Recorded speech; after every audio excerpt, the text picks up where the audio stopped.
हमारे साथ साथ पीछे पीछे बोलिए। सबसे निवेदन है, हाथ जोड़ लीजिए। नाम संकीर्तनम यस्य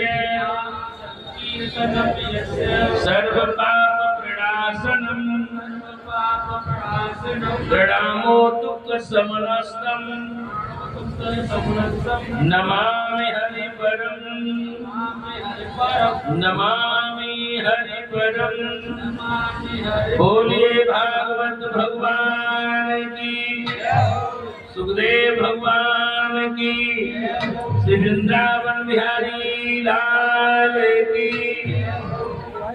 अब परीक्षित जी ने अंगूठा में चंदन लिया, सुखदेव का पूजन करने के लिए चले तो उन्होंने रोक दिया। आपने कथा को श्रवण किया, एक बार हम पूछ लेते हैं, ये तो समझ रहे कि आपने कुछ शासन किया कि नहीं। सुखदेव जी बोले ये क्या है, परीक्षित बोले ये मेरा हाथ, बोले ये तेरा हाथ है, तू हाथ है। परीक्षित बोले महाराज ये मेरा हाथ है मगर मैं हाथ नहीं हूँ। संपूर्ण शरीर की तरफ इशारा किया। परीक्षित बोले गुरुदेव ये मेरा शरीर है लेकिन मैं शरीर नहीं हूँ। सुखदेव जी समझ गए राजा को आत्मज्ञान हो चुका है। कहने लगे हे राजन क्या तक्षक तुम्हें डस सकता है। परीक्षित बोले तक्षक मेरे शरीर को तो डस सकता है लेकिन गुरुदेव तक्षक मुझे छू भी नहीं सकता है।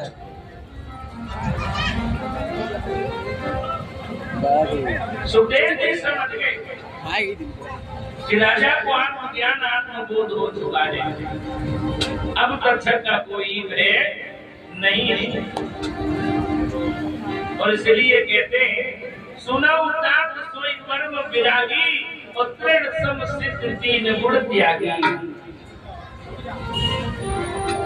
जो विद्वान होते हैं जिसको आत्मज्ञान होता है वो तमोगुण को नष्ट रजोगुण से करते हैं और रजोगुण का विनाश सतोगुण से करते हैं और सतोगुण को भी जो सतोगुण से नष्ट कर देता है, तीनों गुणों से जो मुक्त हो जाता है उसी की मुक्ति होती है। परीक्षित जी समझ गए मैं आत्मा हूँ, मैं शरीर नहीं हूँ। और बंधन जब तक है जब तक हम अपने आप को शरीर समझ लेते हैं और जिस दिन आत्मा का बोध हो गया फिर कोई बंधन नहीं है। आशीर्वाद दिया, सुखदेव भी चले गए। अब देखिए दर्शक परीक्षक को डसने धर्मवर्धन बचाने जा रहे हैं।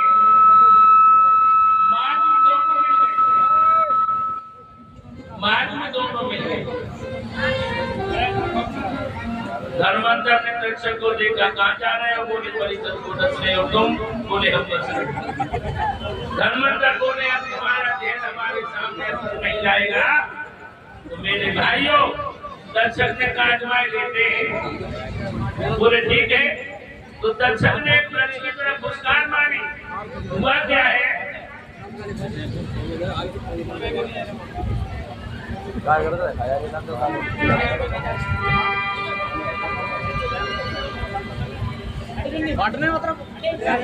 भंडार में उपस्थित सभी कार्यकर्ता से निवेदन है आरती की बात कमेटी से मिलकर ही जाए, बगैर मिले कोई नहीं जाए। क्या किया है दर्शक ने मुस्कान मारी तो मेरे ही नहीं तो धर्ममंडल पे हाथ हुआ, धर्ममंडल पे हाथ हुआ, धर्ममंडल की नजर पड़ी तो भला भला सत्कार हुआ।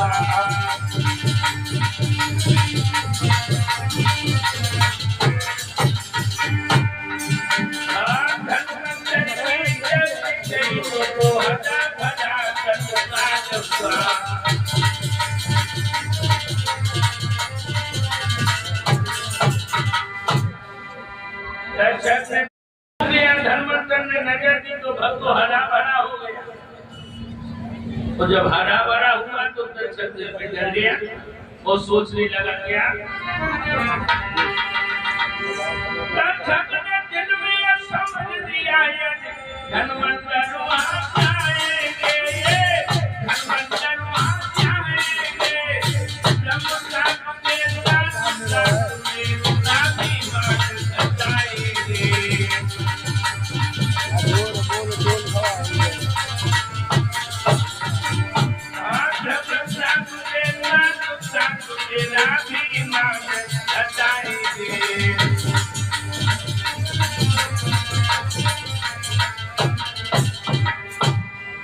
इसने समझ लिया अगर ये गए तो पूरा खेल चौपट हो जाएगा। साफ तो मिट्या जाएगा लेकिन माटी हमारी खराब हो जाएगी। अब देखिए घाट के आगे बढ़ गया और बहनों भाइयों मार्ग में सुंदर सोटा बन के लेटे। एक बात बताएं, ज्ञानी को काम नहीं मार सकता, एक विद्वान का पतन काम नहीं कर सकता। विद्वान का पतन जब जब हुआ है तब लोभ के कारण हुआ है। ज्ञानी को लोभ मारता। मार्ग में गुरु जी ने देखो बड़ो सुंदर सोता है, उठाओ और बगट में लगाए। फिर क्या हुआ?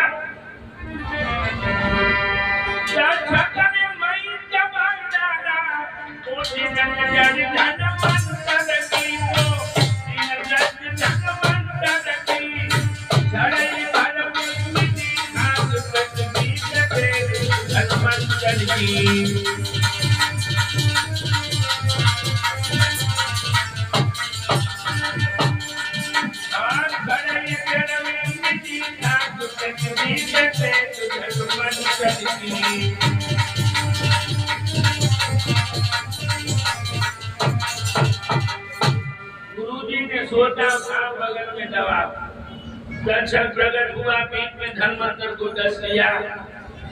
गुरु जी बोले चेलाओं दर्शन हो गया, ढेर बढ़ने लगा, आंखें पथराने लगी, जबान लड़खड़ाने लगी। चेला बोले गुरु जी अब क्या करें? गुरु जी ने कहा एक काम कर लो, हमारी समाधि लगाओ, ढाक बजाओ, गुरु सके बच जाए। चेलाओं ने ऐसा ही किया, समाधि लगाई और ढाक बजाते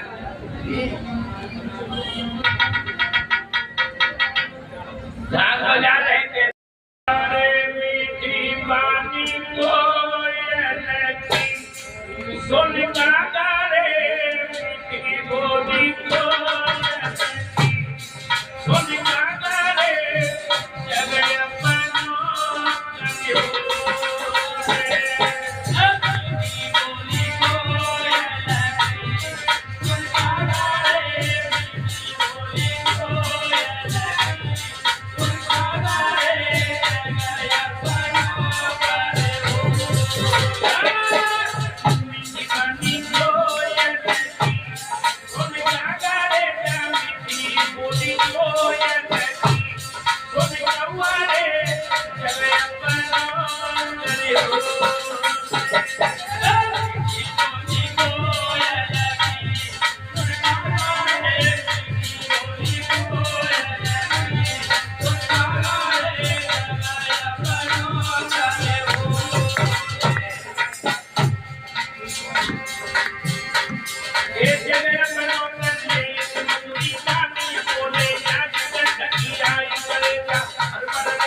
अरे मुर्गो सर्प का डसा हुआ व्यक्ति कहीं झाड़ फूक से बचता है। गुरुजी कह गए तुम धागे हमें आगे खड़े जैसे तुम होते तुम्हारा गुरु से थी, उसमें कोई फर्क नहीं। सभी फर्क देखो।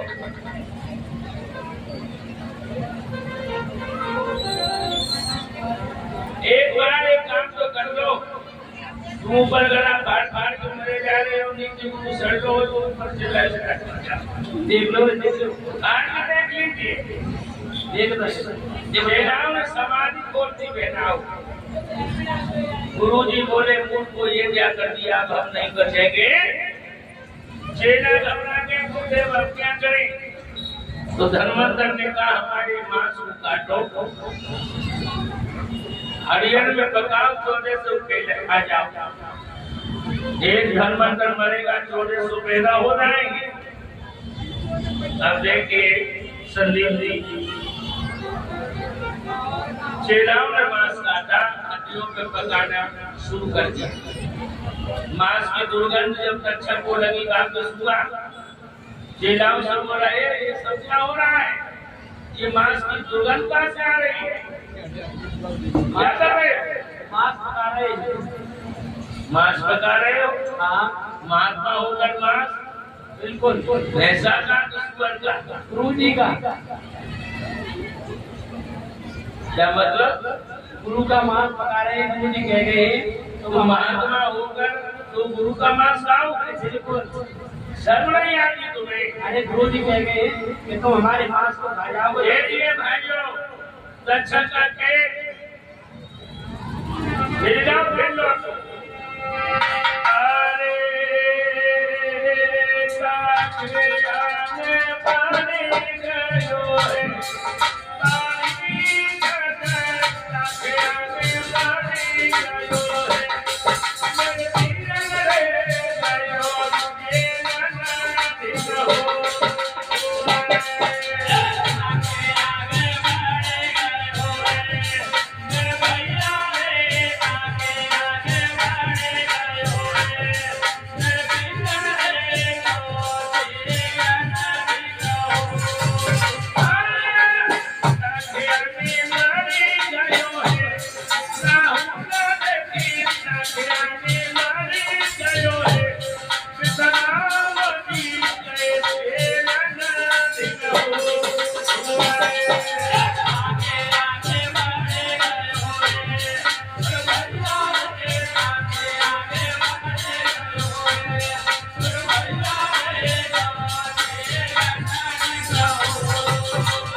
महात्मा हो तो पास करने लगला सीता लक्ष्मण और रामलाल नगरा वाले के कही इतने बिगड़ ये तो बात नहीं है। महात्मा हो करके शर्तों की मर्यादा नष्ट कर रहे हो, गुरु का मांस खाओगे? इनको और बोला क्या?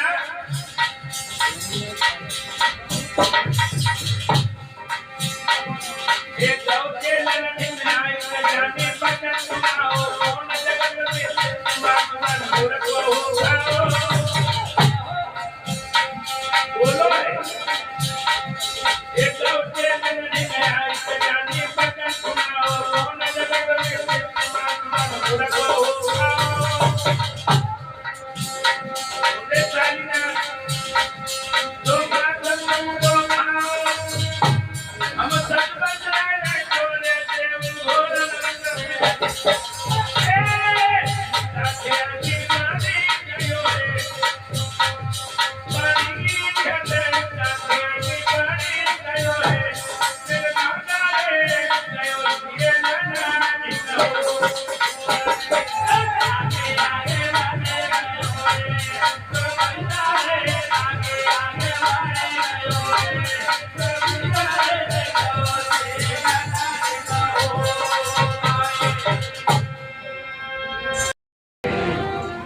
हमारी माता बहनाएं भी अपने घरों में स्वर्ण के आभूषणों के लिए बहुत लड़ती हैं।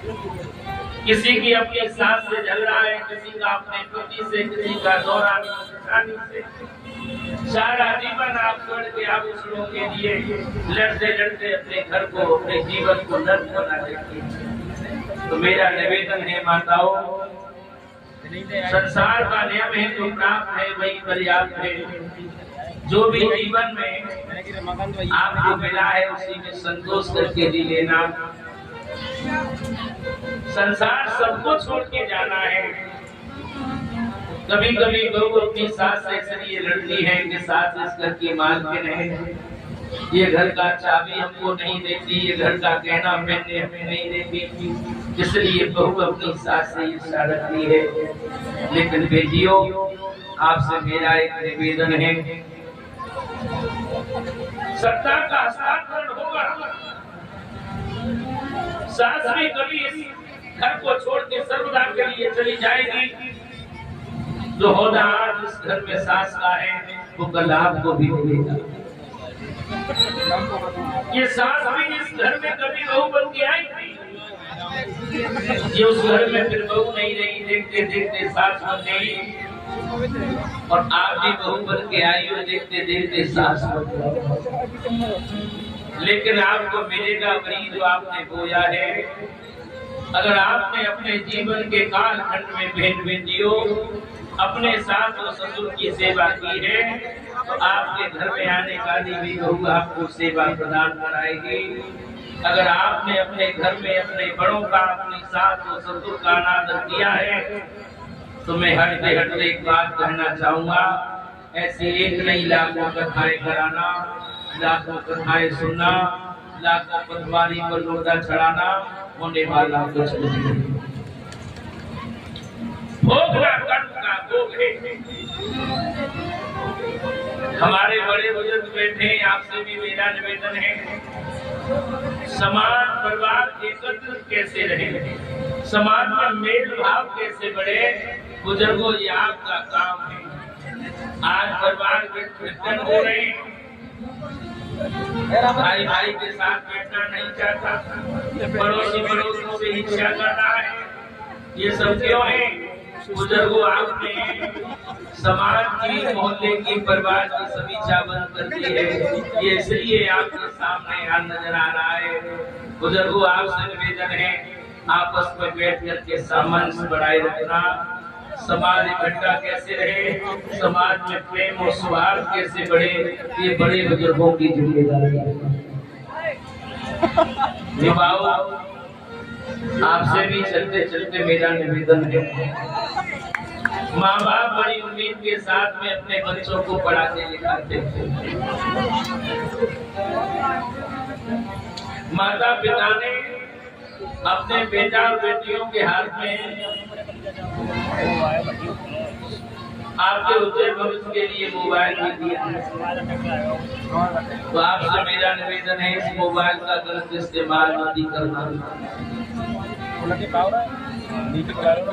अपने उज्जवल भविष्य का निर्माण करना, माता पिता की मेहनत पर पानी मत फेर देना। मैं ये बात इसलिए कह रहा हूँ, आज आप इंस्टाग्राम को खोलिए, फेसबुक यूट्यूब पर जाइए, तो हमारी बहन बेटियां जो बैठी है ना, इंस्टाग्राम पर नाचती नजर आ रही है। बहनों, दुर्भाग्य है, इतना परिवर्तन हो गया है। हमारे घरों में जब पहले शादियां होती थी तो घर की महिलाएं पूरी बनाया करती थी और बाहर से महिलाएं नाचने के लिए बुलाया जाया करती थी। और आज कितना संस्कारों में परिवर्तन आ गया है, बाहर से महिलाएं पूरी बेलने के लिए बुलाई जा रही हैं और घर की बहन बेटियां नचने का काम करती हैं। तो मेरी बहनाओं, आप अबला मत बनो, आप सबला, आप छत्राणी हैं, आपको नचनिया नहीं है। इंस्टाग्राम की दुनिया रील की दुनिया है, रील की दुनिया से जीवन नहीं चलता। रियल जीवन सुंदर होना चाहिए। आभूषणों से कोई सुंदरता नहीं होती, आचरण सुंदर होना चाहिए। क्षेत्र के माता पिताओं, अपने बेटा और अपनी बेटियों को अच्छी शिक्षा दें। अगर आपने अपने बेटा और बेटियों को शिक्षा से वंचित कर दिया, आपका भविष्य अंधकार में चला जाएगा। शिक्षा ही है जो आपके परिवार का, आपके क्षेत्र का, आपके समाज का उत्थान कर सकती है। इसलिए मेरा निवेदन है, बेटे और बेटियों में भेदभाव नहीं करना, सबको खूब अच्छा पढ़ाना और इस सिद्ध बाबा की पावन स्त्री पर सर्व समाज के लोग इसी प्रकार मिलकर, मेरा निवेदन है हर वर्ष ऐसे ही आयोजन कराए रखना।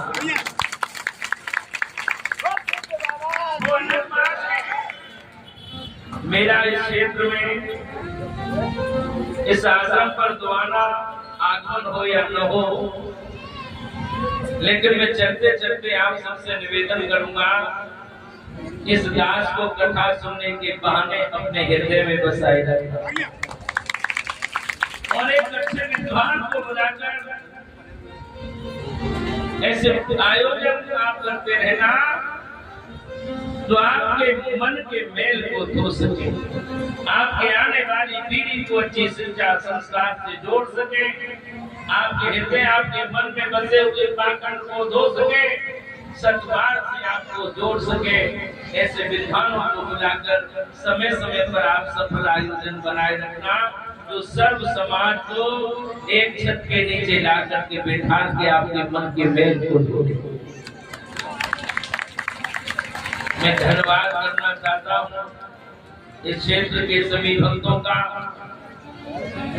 जिन्होंने बड़े ध्यान से मुझे सुना है। परमादरणीय गुड्डू यादव आपकी कमेटी का, जिन्होंने मेरे जैसे दास को इस पावन स्थली पर होने वाले यज्ञ में आहुति डालने का आपको मुझे अवसर प्रदान किया।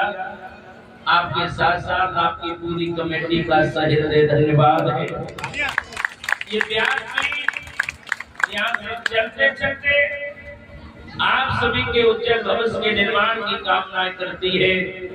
आपके आने वाली पीढ़ी में अच्छी शिक्षा और संस्कार सर्वदा बढ़ते रहे, आप सबका स्वास्थ्य मंगलमय हो, जीवन दिव्य बने, यही ये ब्याज भी आप सबके उज्जवल भविष्य की कामनाएं पर महाराज से करती है।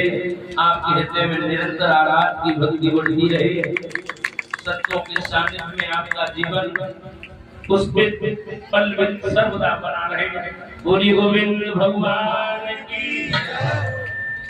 संयुक्त परिहार की नगला सीता से चलते चलते भगवान के लिए 101 मुद्राओं के हाथ में हमें सम्मानित करते हैं। परमात्मा सदा मेरे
हो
मेरे भाइयों बहनों,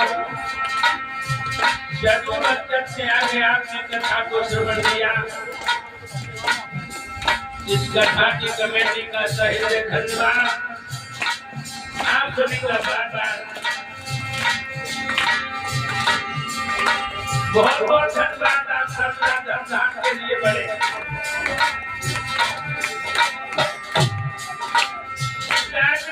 हम आए नगरी में सबई के जगत जाए चमन के दुनिया प्रेम के तुमे तुमे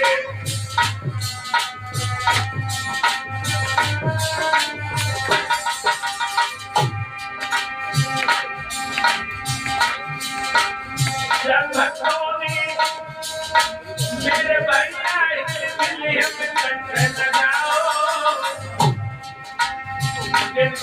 में माया कर जो जाता मखया कर पाओ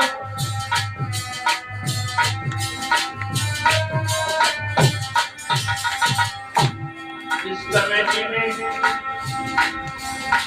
आदरणीय गुरु यादव जी आपके सभी कमेटी के जितने भी कार्यकर्ता हैं मेरे पास नाम की सूची नहीं है मुझे लगता है आप सबका अपराधी होके जा रहा हूँ लेकिन आप सभी कमेटी के जितने भी घंटे आपका सही से धन्यवाद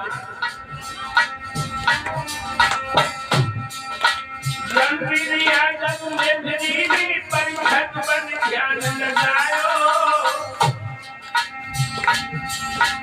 कुटुंब ने मेरी ने अपने पति को साथ निभायो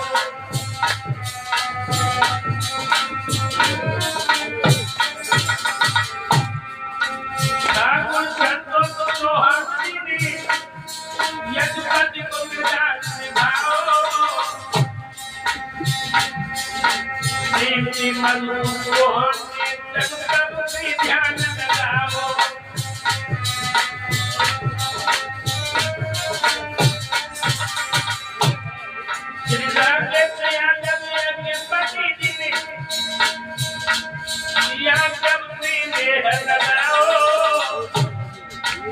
माता सुमन देवी ने संगई साथ निभाओ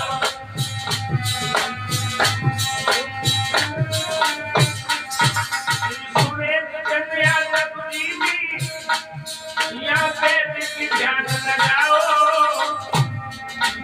सुषमा देवी मैया ने अपने प्रिय को साथ निभाओ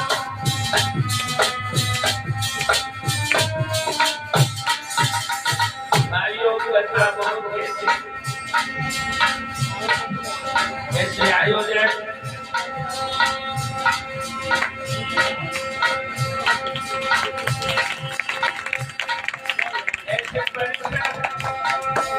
ऐसे यशवती बहुत कम मिलते हैं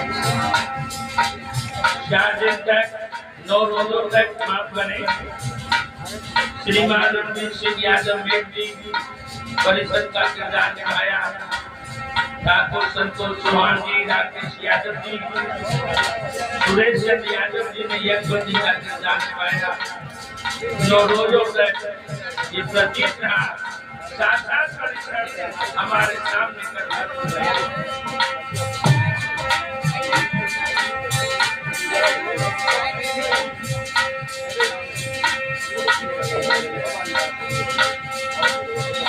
आदरणीय वरिष्ठ रणवीर सिंह यादव जी यशवती महाराज श्री सुरेश चंद्र यादव जी चंद्र जयंती पीठ पर हमें आचार्य होने के नाते सम्मान को मुद्राओं के हाथ में विदाई देते हैं भगवान सतुराई के जीवन को सिद्ध कृपा बनाए रहे माफ करें मेरे भैया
शिमला पर बेटे कृष्णा यादव बिरसड़ा के रहने वाले सुंदर माखन करते हैं भक्ति में तो नहीं गिराने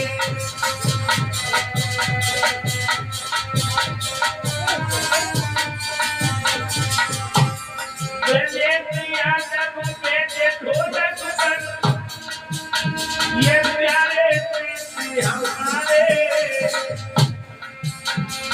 जनवन कन्नौज के मत भैया ये प्रियन के तारे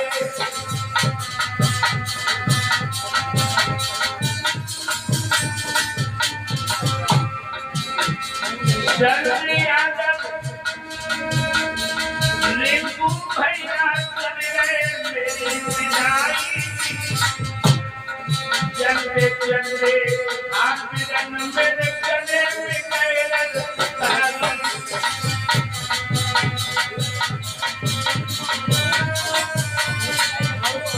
भला पे बैठे ना उठिया जब बाते मैं के रहने वाले आना सम्राट के पन मंदिर गुरु भक्ति में बहुत नहीं मिलाने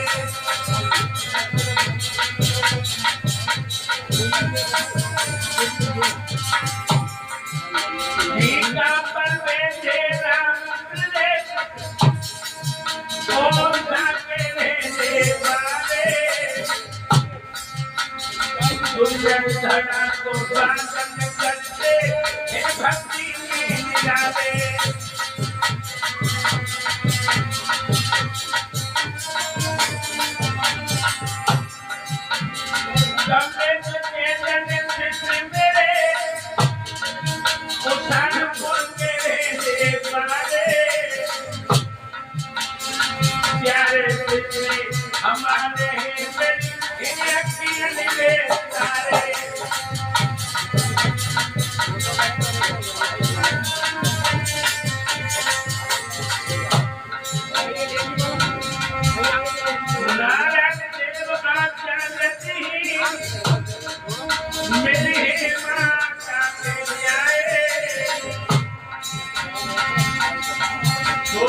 हमारे सेवा में बहुत नहीं चलाए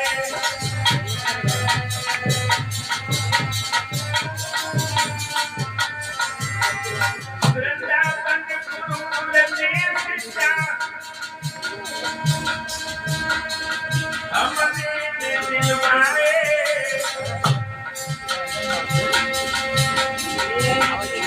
कथा के मेरे साथ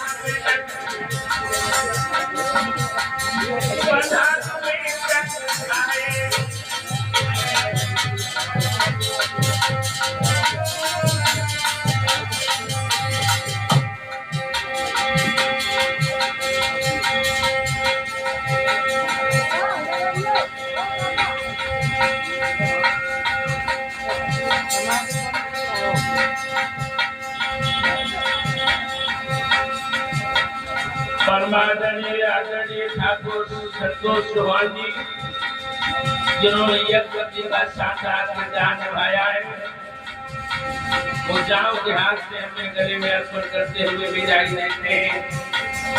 भगवान राघवेंद्र सरकार की शब्द आपके जीवन में दरबा रहे धर्म के लिए नीति शब्द आपके समाज में बने यही आपके लिए जल्दी जल्दी प्रार्थना है।